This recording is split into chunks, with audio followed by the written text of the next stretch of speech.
YouTube, il n'y a pas d'arme à feu dans cette vidéo.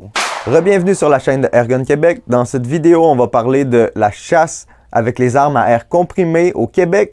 Qu'est-ce qu'on peut pas faire, quelles armes on peut utiliser, quel gibier on peut chasser. Cette vidéo-là va s'appliquer au Québec plus précisément parce que les autres provinces du Canada ont différentes réglementations concernant la chasse et aussi parfois concernant les armes.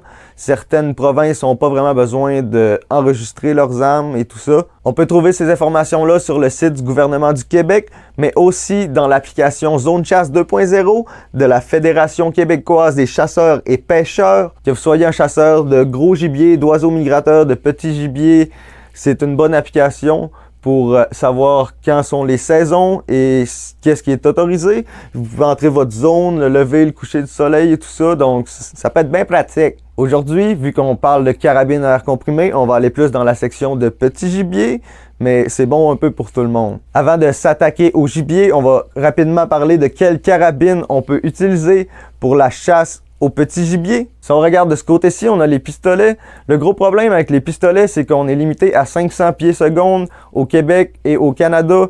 Donc, souvent, c'est très peu et pas assez puissant pour tuer éthiquement un animal. C'est un peu pour ça qu'ils veulent pas qu'on utilise ça. Donc, c'est vraiment pas conseillé et je pense pas que ça soit légal parce qu'ils disent de pas prendre ça.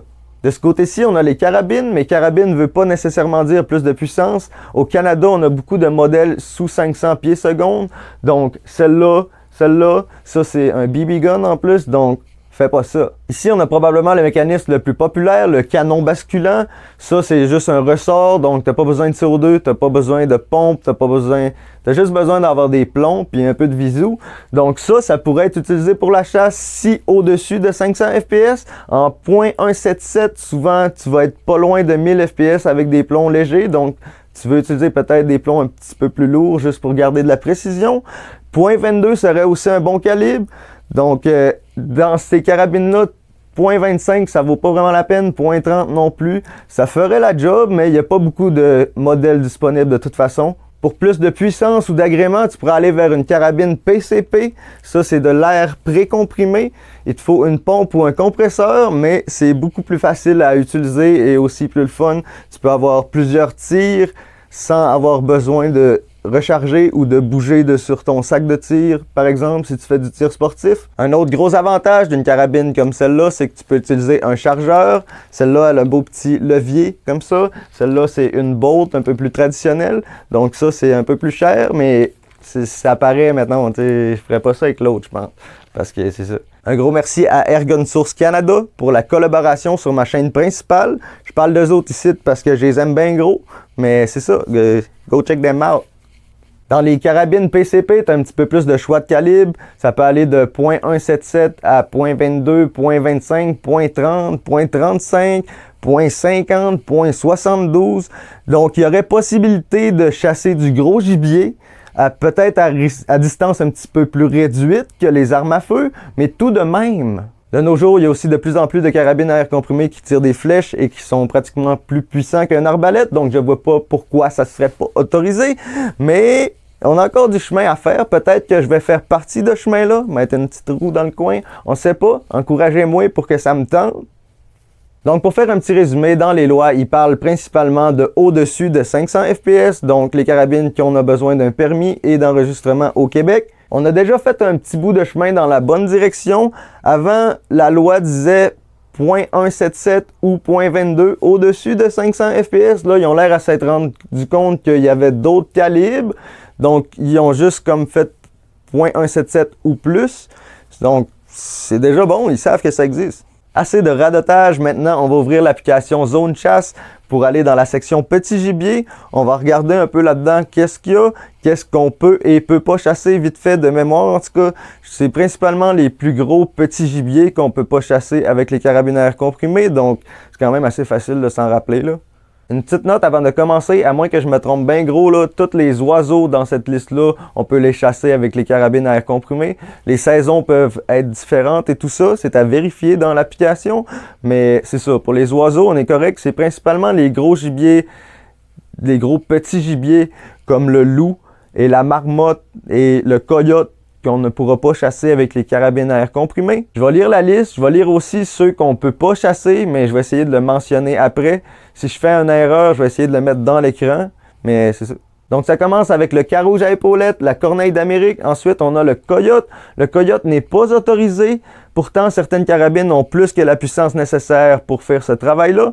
Donc, j'aimerais ça qu'un jour, on soit autorisé à faire ça. Donc, si je clique sur le coyote dans le bas ici, je peux voir que c'est arme à feu, arbalète et arc. Il n'y a pas arme à air comprimé. Donc, c'est ça. Ensuite, on a le fameux oiseau pestilentiel, l'étourneau sansonnet et la gélina tupée, qui est un super bon petit gibier, un des meilleurs selon moi. On enchaîne avec le lagopède alpin, le lagopède des saules, le lapin à queue blanche, le lièvre arctique, le lièvre d'Amérique, le loup gris. Donc là, dans tous ceux que j'ai nommés, je pense que le seul que tu pourrais pas chasser avec une carabine à air comprimé, c'est le loup gris. Ensuite, on enchaîne avec un que je comprends pas vraiment, parce qu'on peut chasser le lièvre, on peut pas chasser le coyote, ce qui est un peu plus gros, mais on ne peut pas chasser la marmotte avec une carabine à air comprimé, quand beaucoup de carabines à air comprimé de nos jours sont plus puissantes qu'une 22 LR. Donc, LR de make sense. Ensuite, on a le moineau domestique, la perdrix grise, le pigeon biset, qui est un gros problème sur certaines fermes, le quiscal bronzé, qui fait vraiment des bruits de merde et qui je pense que j'en tire rien qu'à cause de ça. Honnêtement, j'aime pas tuer des animaux pour rien, là, mais ils sont tannants. On enchaîne avec le raton laveur, un autre animal qui peut causer des problèmes dans les poubelles ou dans les mangeoires à oiseaux, comme ils ont fait ici, mais je pouvais rien faire. Fait que j'ai enlevé les cabanes à oiseaux, puis je suis triste. On ne peut pas chasser le raton laveur avec les armes à air comprimé. Par contre, déjà trouver une zone où tu peux chasser le raton laveur tout court, ça semble être compliqué. C'est sûr que là, ils sont en train d'agrandir leur territoire puis de bouger vers le nord avec le réchauffement puis tout ça. Avant, j'avais pas ça ici, OK? Fait que peut-être que ça va changer par soi-même, c'est sûr, mais déjà qu'on puisse chasser ça avec une arme à air comprimé autant qu'une marmotte, ça pourrait faire du sens. Je sais pas trop c'est où la zone 4, mais on dirait bien qu'eux autres, ils peuvent chasser avec une 22 à percussion latérale la nuit avec des chiens pour les ratons. Donc, c'est quand même intéressant. Au Canada, on ne peut pas utiliser de lunettes de vision nocturne comme celle-ci qui va enregistrer en 4K. Mais ça peut quand même servir le jour pour enregistrer tes shots. C'est pas une publicité. Je suis en train de tester ça pour un autre review sur ma chaîne principale. Fait que c'est quand même cool. Je pourrais pas chasser la nuit avec. Je ne ferai pas ça. Mais c'est ça. Je sais pas pourquoi je dis ça. La fake est vraiment pas pire avec ça, même si tu mets pas la petite lumière dessus pour l'utiliser la nuit, ce qui peut être moins confondant pour les agents de la faune. Ça aide toujours. Ben, c'est qu'il y a un calculateur balistique, un rangefinder. So, that's pretty cool. Assez de roulage de marde. Le prochain sur la liste serait le renard. On peut pas chasser le renard avec les armes à air comprimé non plus. C'est déjà dur de trouver une zone où on peut chasser le renard en général. Ça semble plus être un animal de trappe au Québec. Mais quand on peut pas avec un arme à air comprimé. Ce qui est un peu dommage parce que c'est un petit animal.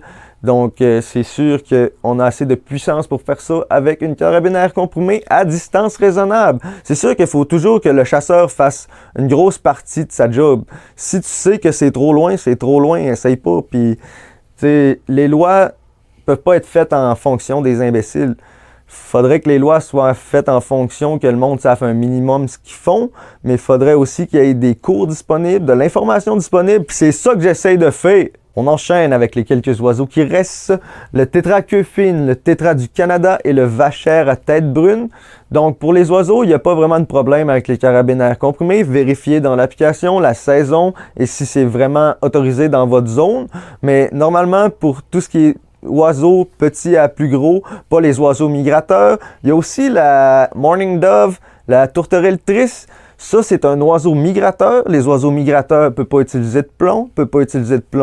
Carabine à plomb, pas terrible. Mais c'est ça. En gros, il y a encore du chemin à faire au Québec pour les réglementations, pour la chasse. Parce que les airguns ont évolué, les lois devraient évoluer elles aussi, donc je peux pas vraiment les blâmer qu'on soit un peu en retard. J'aimerais ça que ça progresse, peut-être que je pourrais faire partie du bateau, peut-être donner un petit kick dans la machine, je le sais pas, mais ça serait plaisant. Si tu veux m'encourager puis que je fasse plus de vidéos, un petit pouce en l'air, on s'abonne, on commente, on rejoint le groupe sur Facebook. Si on est une communauté ici, on va tous se tenir ensemble, puis on va avoir du fun. En passant, ProNature ne sponsor pas cette vidéo. Peut-être un jour, on le sait pas. Mais ça, c'est bien cool. Tu peux mettre tes gibiers dans le bac, puis tout. T'as plein de petites poches. L'aime bien mon petit suit, OK? En tout cas, merci d'avoir regardé jusqu'à la fin. Ça fait 40 minutes que je dis de la merde tout seul dans mon sous-sol. Fait que c'est ça. Si tu veux que je fasse plus de vidéos, tu sais déjà quoi faire. Puis moi, je te vois dans le prochain.